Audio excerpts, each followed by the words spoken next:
उन्हाळ्यामध्ये अवकाळी पावसाने राज्यातील अनेक भागामध्ये दमदार हजेरी लावली आहे। तर एप्रिलच्या पहिल्या आठवड्यातील काही दिवस अवकाळीचे ढग असून अजूनही गडद होण्याची शक्यता आहे। अशातच अकोल्यात सलग दुसऱ्या दिवशी पडलेल्या अवकाळी पावसामुळे शेतकऱ्यांचे मोठे नुकसान झालेले आहे। बाळापूर तालुक्यातल्या कांदा आणि केळी उत्पादक शेतकऱ्याला मोठा फटका बसलेला आहे। राज्यात अवकाळी पावसाचा कहर पाहायला मिळतोय। आपण हे दृश्य पाहतोय। अमरावती, नागपूर, कराड, नाशिक, अकोला, मालेगाव, रत्नागिरी, सिंधुदुर्ग, भंडारा, संगमनेर या ठिकाणी अवकाळी पाऊस झालेला आहे। याचा फटका आता शेतकऱ्यांना बसतोय, शेतीला बसतोय। शेतीचं मोठ्या प्रमाणामध्ये नुकसान झालेलं पाहायला मिळतंय।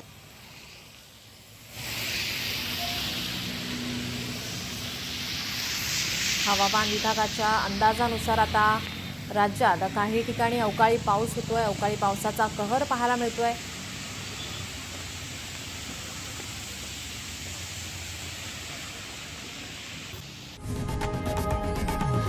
लोकशाही मराठी ऐका, पहा, जागरूक रहा।